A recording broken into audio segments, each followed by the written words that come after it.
அஸ்ஸலாமு அலைக்கும் வரஹ்மத்துல்லாஹி வபரகாத்துஹு. எங்களுக்கு எல்லாருக்கும் தெரியும், தௌலத் இலையில ஒரு புள்ளையோடு ஸ்கூல் புள்ளையோடு கடத்தப்பட்டது. அந்த சந்தர்ப்பத்துல இந்த புள்ள அதை காப்பாத்துறதுக்கு முயற்சி செஞ்சு மிச்சம் காயங்களோட இன்னைக்கு ஊட்டிக்கிறாரு. இப்படி ஆக்கள் சமுதாயத்துல புகழப்படணும். அதே மாதிரி இத மாதிரி சமுதாயத்துல இன்னும் ஆக்கள் உருவாகணும். அந்த அடிப்படையில நாங்க அக்குர்நலிங் வந்திரோம். இவருக்காக குரூப்ல நாங்க போட்டிருந்தோம். இவருக்காக சின்ன ஒரு ஹெல்ப் பண்ண சொல்லி அந்த அடிப்படையில எங்களுடைய ரிபாஸ்ல தம்பி நஸ்ரி ஜப்பான் அக்குர்ன பத்ரி மாலாயராங்கிட்ட அவர் ஜப்பான்ல இருந்து உடனே கோல் அடிச்சு அவரான ஒரு சின்ன ஒரு அமௌண்ட் எங்களுக்கு தந்தாரு. பெஸ்டா நாங்க இதை தொடக்கி வைக்கிறோம். இன்ஷா அல்லாஹ் நீங்க எல்லாரும் இவரை பார்த்து இவருக்காக இன்னும் நாங்க என்னென்ன செய்ய இருந்துச்சுன்னா சமுதாயத்துக்காக இவருக்காக கட்டாயம் செய்வோம். ஓகே,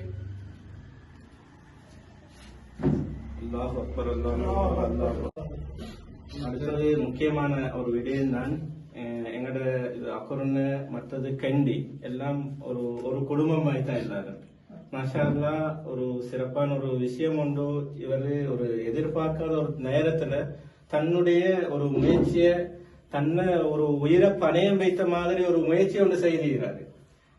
அது என்ன இன்சிடென்ட் அது எங்களுக்குள்ள தகவல் இல்ல. இந்த விடயம் நாங்க எதை வச்சு அவதானிச்சோம்னா, இது அக்குரணையோட தொடர்புள்ள ஒரு வாலிபர் எங்க சகோதரர் ஷஃபான் செல்லக்கூடிய வயரிங் செய்யக்கூடிய சகோதரரோட இந்த வாலிபர் 7 வருடமாக வேலை செஞ்சு கொண்டிருக்கிறாரு, சிறப்பாகவும் நம்பிக்கையாகவும். இந்த அமைப்புல எங்க சகோதரர் ஷூட்டினானா எங்க ஜெனீவா மீடியாவை சேர்ந்த எங்க பிரஸ் ரியாஸ் சகோதரர் ரியாஸ் நானா இவருடைய இந்த தைரியம் இத ஒரு ஊக்குவிக்கிற நோக்கத்துலதான் இந்த அன்பளிப்பு சுமார் 50,000 ரூபாயுடைய ஒரு அன்பளிப்பை சகோதரர் பத்ரியின் மஹல்லாவை சேர்ந்த அக்குரனை நஸ்ரி அவர்கள் ஜப்பானில் இருந்து உடனடியாக ஒரு வார்த்தை சொன்ன உடனே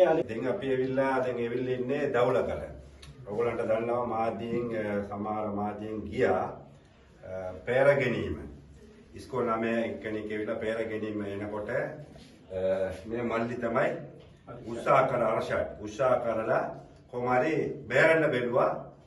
ඒක බේරන්න බැරි වුණා. එතකොට ඇත්තටම අපි අකුරෙන් ඉඳලා ආවේ අපිට ඇත්තටම ප්‍රදේශ අදාළ නැහැ, ජාතියක් අදාළ නැහැ. සාමාන්‍යයෙන් ලංකාවේ එන කවුරුනොත් මේ වගේ මිනිස්සුන්ට මොටිවේෂන් කරන එක තමයි අපේ යුතුයකම. ඒක තමයි අපි අකුරණෙන් ඉඳලා ඇවිල්ලා අපේ ජපාන්